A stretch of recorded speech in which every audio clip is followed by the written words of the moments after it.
ናብ ኩናት ዘእትወና መንገዲ ይሰፍሐሎ ክብል ፕሬዚዳንት ጀነራል ታደሰ ወረደ ገሊጹም ቀንዲ መፍትሒ ጸገም ተመዛበልቲ መበገስቲ ጸገም መፍትሒ ክብል ድማ እቲ ፕሬዚዳንት ወሲኹ ተዛሪቡ ኣሎ። መንግስቲ ኢትዮጵያ ተወሳኺ ማእከላይ ኮሚቴ ሕወሓት ሽመት ሂቡ ኣሎ። ኣብ ልዕሊ ኤርትራ ስጉምቲ ክውሰድ ሕቶ ቀሪቡ ሰላም ጥዕና ሃበልና ቤተሰብ ኩሉ ሚድያ ንሰዓት ዝሓዝናዮም ሓበሬታታት ብቐንዲ ነጥብታት ፈሊምናዮም ንሰናይ ምክትታልኩም ብኽብሪ ብምዕዳም ናብ ዝርዝሮም ኣቢልና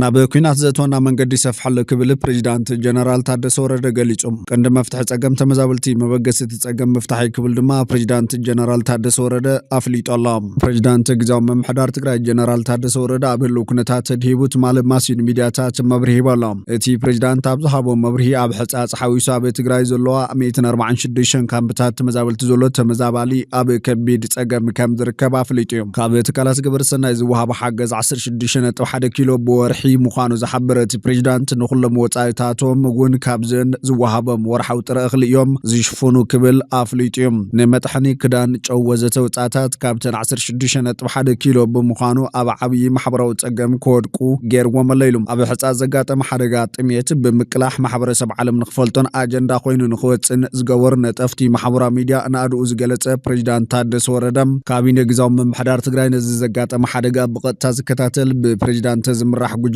ጣይሹ ናብ ስራሕ ከም ዝኣተወ ሓቢሩ ኣሎ። ኣብ ትግራይ 1.1 ሚልዮን ተመዛባሊ ህዝቢ ከም ዘሎ ብምሕባር እቲ 891 ሺሕ ተመዛባሊ ኣብ ትግራይ ውሽጢ ጥራሕ ዝነብር እዩ ዝበለት ፕሬዚዳንት ዞባ ምዕራብ ትግራይ ከሓወሳ ኣብ መላእ ትግራይ ኣብ ዘለዋ 146 መዕቆቢ ተመዛበልቲ ካምፕታት ይርከብ ኢሉ። ኣብ ሕጻጽ ካምፒ ዝርከብ ተመዛባሊ ብበዝሒ ካብ ምዕራብ ትግራይ ዝመጸን ዝተፈላለዩ ጸገማት ዝተሸከመ መብዛሕትኡ ኣብቲ እዋን ደሓነ ዝነበረ ሕዚ ዝተዳኸመ ከምኡውን ተዳኺሙ ዝነበረ ብሂወት ዘየለ ምዃኑ ገሊጹ ኣሎ። ናይታ ኣብ ሕጻጽ ሕዚ ጎሊሁ ወፂኡ ዘሎ ሽግር ቅድም ክብል ዝፍለጥ ምንባሩን መንግስቲ እውን ብዝተኻእሎ ነዚ ጸገም ክፈትሕ ክምኩር ዝጸንሐ እንትኾን ነቲ ክግበር ዝጸንሐ ጻዕሪ ግና እኹል ዘይምዃኑ ኣብሪሆ ኣሎ ፕሬዚዳንት ታደሰ ወረደ። ኣብ ተመዛበልቲ ዘሎ ጻዕሪ ህጹጽ ህይወት ናይ ምድሓን ተግባር እምበር ዘላቒ መፍትሒ ከም ዘይኮነ ዝሓበረት ፕሬዚዳንት ዘላቒ መፍትሒ ዝኸውን ግና እቶም ተመዛበልቲ ናብ መረቦቶም ተመሊሶም እግሪ ናይ ምትካል ስራሕትን ትግበረሎም ኢሉ ኣሎ። ተደጋጋሚ ዘጋጥም ጸገም ካብ ምንጩ ንምድራቕ ምስራሕ ከም ዘድልን መበገስቲ ጸገም ፈሊኻ ምፍላጥ ወሳኒ ምዃኑን ፕሬዚዳንት ታደሰ ወረደ ገሊጹ እዩ። ፕሬዚዳንት ታደሰ ወረደ ኣብ መግለጺኡ ካብ ዘይመንግስታዊ ትካላትን ካልኦት ገበርቲ ሰናይ ትካላትን ብዝወሃብ ሓገዝ ከይኮነስ በብኸባቢኡ ዘሎ ህዝቢ ብዝገብሮ ናይ ምትሕጋዝ ባህሊ ህይወት ተመዛበልቲ ክሕብሕብ ምጽንሑ ናይ ህዝቢ ትግራይ ባህሊ ምትሕጋዝ ዝለዓለ ምዃኑ ዘመላኽት ኢሉ። ግዝያዊ ምምሕዳር ትግራይ በቲ ሕዚ ዘለዎ ዓቕሚ መሃያ ሰራሕተኛታት መንግስቲ እውን ምኽፋል ተጸጊሙ ብምህላው ተመዛበልቲ ይኹን ኣብ ጸገም ዘሎ ማሕበረሰብ ኣብ ምሕጋዝ ዝተዋደደ እቶት ናይ ምትእኻብ ስራሕ ክጅምር ምዃኑ እቲ ፕሬዚዳንት ገሊጹ ኣሎ። ናይ 2018 ዓ.ም ቀንዲ ትልሚ ግዝያዊ ምምሕዳር ትግራይ ተመዛበልቲ ናብ መረቦቶም ውሑስ ብዝኾነ መንገዲ ምምላስን ጸገሞም ብዘላቕነት ምፍታሕን ከም ዝኾነ ዝገለጸ ፕሬዚዳንት ታደሰ ወረደ ነዚ ተግባራዊ ኣብ ምግባር ድማ መንግስቲ ፌደራል ይኹን መላእ ህዝብታት ኢትዮጵያ ከምኡ ድማ ደራደርቲ ኣካላት ኩሎም ብዕቱብ ክሰርሑ ፀዊዑ ኣሎ። ኣብ ጸለምቲ ዘጋጠመ ካብ ኣመላልሶኦም ኣትሒዙ ዝነበረ ጸገም ኣብ ምምላስ ተመዛበልቲ ምዕራብ ትግራይ እውን ንኸይድገም ምስራሕ የድሊ ክብል ብምግላጽ ኣብ ዝግበሩ ሓገዛት ግና ብኮሚሽን ስጋትን ድልውነትን ጌርካ ዝግበር ምዃኑ ቅድም ክብል እውን ክግበር ጸንሐ ከም ዝኾነ እቲ ፕሬዚዳንት ገሊጹ ኣሎ። ኣብ ጥዕና ብሓፈሻ ክረአ ከሎ ድማ ህዝቢ ትግራይ ናይ መድሕን ጥዕና ተጠቃሚ ብምግባር ዓመታዊ ክፍሊቱ ክፍጽምን ነፃ ናይ ሕክምና ግልጋሎት ክረክብ ምግባር ከም ዘድሊ እቲ ፕሬዚዳንት ኣብ ዝሃቦ መግለጺ ኣብሪሁ ኣሎ። ተመዛበልቲ ናብ መረቦቶም ዘይምምላስ ኮነ ስምምዕ ፕሪቶርያ መሊእኻ ዘይምትግባር ናብ ኩናት ዘምርሕ መንገዲ ክብል ድማ እቲ ፕሬዚዳንት ኣጠንቂቑ ኣሎ።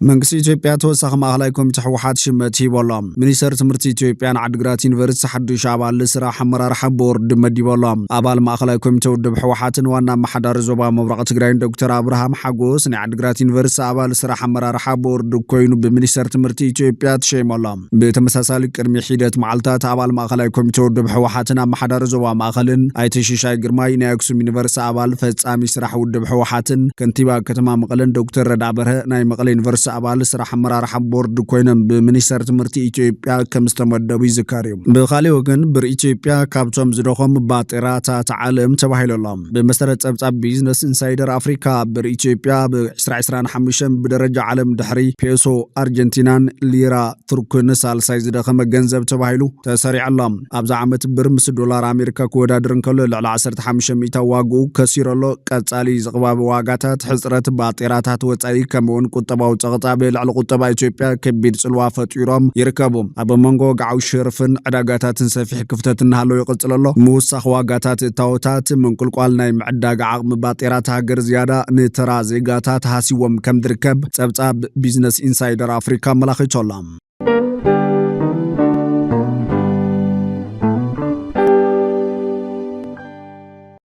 ኣብ ልዕሊ ኤርትራ ስጉምቲ ክውሰድ ሕቶ ቀሪባ ኣላ። መንግስቲ ኤርትራ ብህዝብታት ዓፋር ቀይሕ ባሕር እናገበሮ ዘሎ ጥሕሰት መሰል ዓለም ክፈልጦን ስጉምቲ ክውሰደሉን ጻውዒት ቀሪባ ኣላ። መንግስቲ ኤርትራ ብህዝብታት ዓፋር ቀይሕ ባሕር እናገበሮ ዘሎ ጥሕሰት መሰል ዓለም ክፈልጠልዎ ክብል ዲሞክራሲያዊ ትካል ዓፋር ቀይሕ ባሕር ገሊጹ ኣሎ። እቲ ትካል ንመራኸብቲ ሓፋሽ ኣብ ዝሃቦ ጋዜጣዊ መግለጺ መንግስቲ ኤርትራ ብከባቢታት ደንከል ኣብ ህዝብታት ዓፋር ቀይሕ ባሕር እናፈጸሞ ዘሎ ሰፊሕ ስልታዊ ብመንግስቲ ሃገር ዝምራሕ ጥሕሰታት ሰብኣዊ መሰል ከምኡውን ገበን ምጥፋእ ዓልየት ካብ መዓልትና መዓልትና ተጋደደ ምምጹ ተገሊጾሎም። ህዝብታት ዓፋር ቀይሕ ባሕሪ ዝበጽሖም ግፍዕታት ንምክልኻል መራኸብቲ ሓፋሽ ዓለም ድምፂ ንክኾኑን ህግራውያን ዓለም ለኻውን ትካላት ሰብኣዊ መሰላት ውድብ ሕብራት ሃገራት ሕብረት ኣውሮፓ ቆላሕታ ክህብሉን ኣብ ልዕሊ መንግስቲ ኤርትራ ሕጋዊ ዲፕሎማስያዊ ሰብኣውን ፖለቲካዊ ስጉምቲ ክወስዱን ጽዕንቶ ክሓድሩን እቲ መግለጺ ዝሃቦ መራርሓቲ ትካል ጻውዒት ኣቕሪቦም ኣሎም። መንግስቲ ኤርትራ ኣብቲ ከባቢ ካብ ፍርዲ ወፃን ብዘይ ሕጋውን መቕተልትን ዓልየት ተኮር ጭፍጨፋታትን ብዘይ ፍርዲ ምእሳርን ምስቃይን ብግዲ ወተሃደራዊ ምልመላታት በግድም ፍንቃል ጾታው መጥቃዕት ግፋ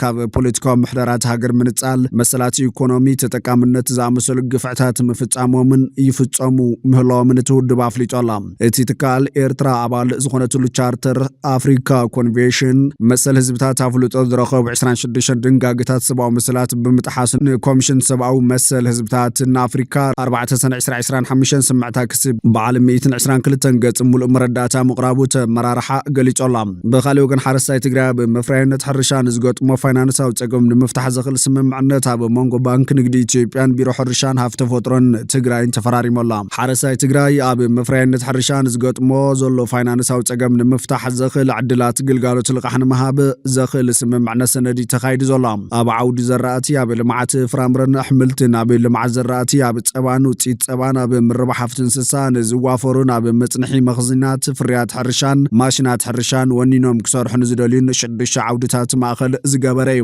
እቲ ሰነድ ኣብ ሓረስታይ ዝለዓለ ጥመተ ዝህበሉ ካብ ከርሰ መሬት ይኹን ካብ ሩባ ማይ ንምውናን ንዝገብሮ ጻዕሪ ከምኡውን ኣብ ሓይሊ ጸዓት ኢነርጂ ምስ ሕርሻን ሓረስታይን ዝተኣሳሰሩ ብቐሊሉ ክስርሑ ዝኽእሉ ቀለልቲ ሓገዝቲ ማሽነሪታትን ኣካል እቲ ልቃሕን ደገፍን ዝኾኑሉ ኩነታት ክመቻቾ ይግባእ ተባሂሎም። ኣብ ልምዓት ሕርሻን ዝተዋፈሩ ውሑድ ዓቕምን ትሕዝቶን ዘለዎም ብውልቀ ይኹን ብውዳበን ዝንቀሳቐሱ ዘካትት ንምምዕባል ዘመናዊ ሕርሻ ዝተዋደደን ሕርሻን መካናይዜሽንን ሕርሻን ዕዳጋ ማእኸል ዝገበረ ፍርያት ኣብ ምፍራይ ዘለና ናይ ማይን ኢነርጂን ጸጋታት ኣብ ምጥቃም ህዞታት ሕርሻ ብምንቅቃሕ ዓብዪ እጃም ዘለዎ ግልጋሎት ቀረብን ልቃሕን ፋይናንስ ምዃኑ ዝገለጸ ድማ ሓላፊ ቢሮ ሕርሻን ሃፍቲ ተፈጥሮን ትግራይ ዓለም ብርሃን ሃሪፈ እዩ። ባንኪ ንግዲ ኢትዮጵያ ሰነድ ቀልጢፉ ናብ ተግባር ብምውራድ ዝተዓለመሉ ዕላማ ክውዕል ክሰርሕ ምዃኑ ምግላጹ እዩ ተጸብጺቡ ዘሎ።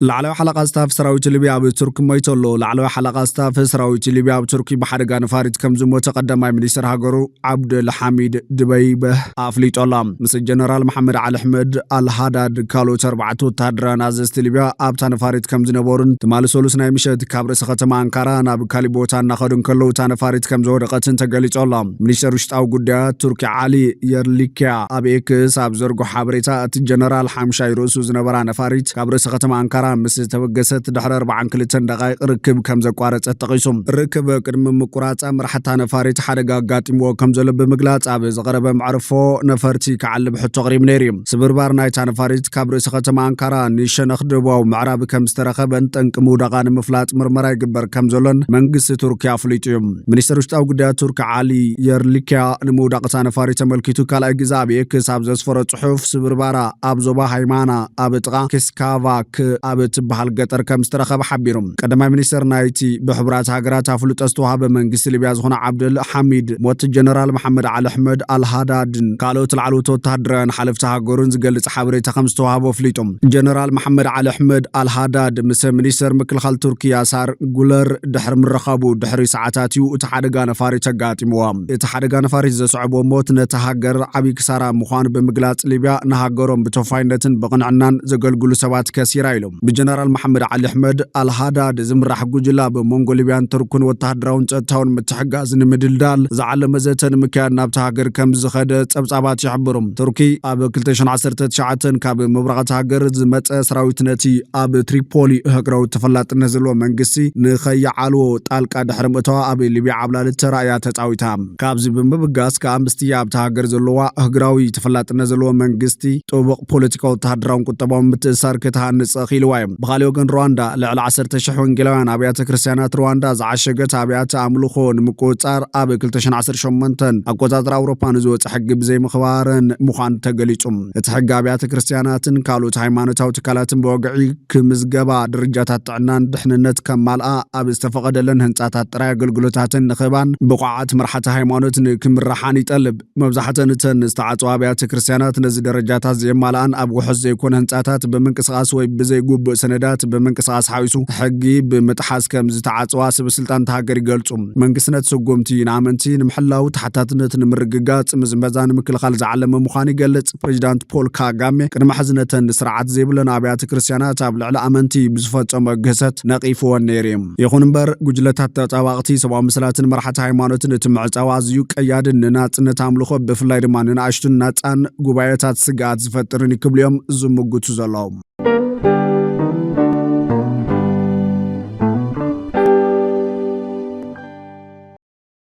ፍትዋትን ክብራትን ቤተሰብ በኩል ሚድያ ንሰዓት ዝሓዝናይ ማሕበረታታት ነቶም ክትከታተልዎም ዝጸናሕኩም ይመስሉ ነይሮም ንሰናይ ምክትታልኩም ብምስጋን ኣብ ዝቕጽል ብኻልኦት ሓበሬታታት ክሳብ ንራኸብ ንምድለዋትና ላይክ ሼር ንሚድያና ሳብስክራይብ ብምግባር ቤተሰብ በኩል ሚድያ ይኹኑ